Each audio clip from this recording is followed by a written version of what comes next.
Абузар деген сахаба болған. Пайғамбарымыз айтады, мына Абузар деген сахаба бар дейді. Бұл Абузар деген сахаба жалғыз өз дүниеге келді дейді. Жалғыз өзі өмір сүріп кетті дейді, қоғамнан таса. Жалғыз өз дүниеден өтеді, ертең қияметте жалғыз өз жеке дара болып тірілетін сахаба бол дейді. Шынымен де Абузар өте қатты тақуа болған. Зухуд жасаған. Зухуд деген адамдардан, дүниеден бас кешіп өз жалғыз өмір сүрген. Кезінде Шәкәрім атамыз сияқты. Сол кезде мына Абузар мен Пайғамбар алейхиссалату вассаламның арасында байлық деген не, кедейлік деген не деген бір сұрақ жауап болып қалады.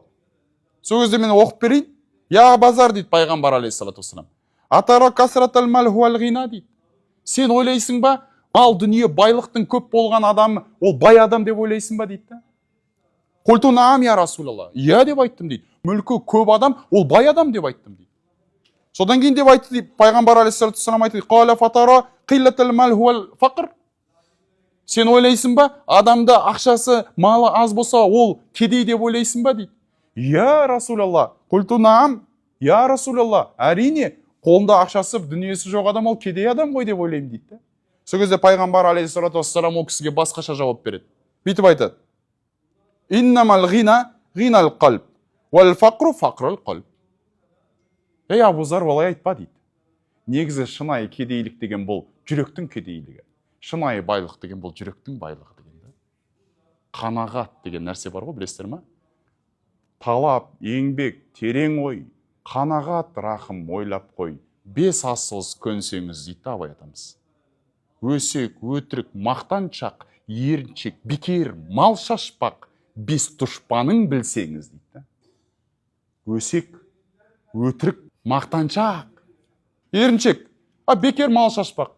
Кәдімгідей сырап қорымыз біз қазақ. Енді оған бірақ мысал, той. Шіркін-ай, қазақ тойшыл ғой. Анау тамада жігіттердің әдемі мақалдары бар да. Қазақтың тойы бітпесін деп қой. Той бітпесе оларға күшті да.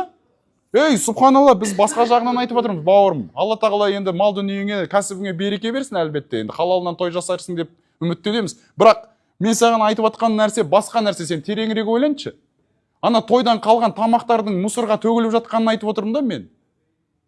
Ана тамақ не деген тамақ? Жетімдер үйін тамақтандырып жіберуге болады. Ана тамақ обалды кетті ғой енді.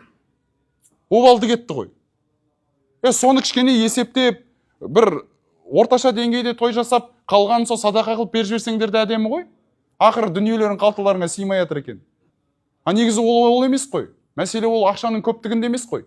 Олардың көпшілігі негізі кредитпен жасап жатыр. Кредит деген білесіздер ғой, харам нәрсе. Бірақ енді сол кредитті алуға тұрарлық дүние ма сол? Ойланайықшы. Негізі сол бар ғой, бала мен келінді бір кішігірім некесін қиып, кішігірім көрші қолаңға жариялап, дастархан шайын жасап жеріп, сол ақшаға пәтер алып берсеңдер, баспана алып берсеңдер, сол қайырлы да, және де сыртынан бір дұға алсаңдар, Алла тағалам бұларға бағыңды бере көр деп. Бақ берсін ол 2 перзентке. Қалған өздері ары қарай реттеп алады ғой, иншалла, Алла ризықсыз ешкімді қалдырмаған. Ұшқан құстар да ұшып шығып қайтадан үйіне қарындар тойып қайтып жатыр ғой. Оның қасында Алла тағала сүйіп жаратқан пендесіне неге бермесін? Біреу тойып секірет, біреу тоңып секірет дейді. Жалпы айтып отырғандағы байлық бұл негізі жүректің байлығы.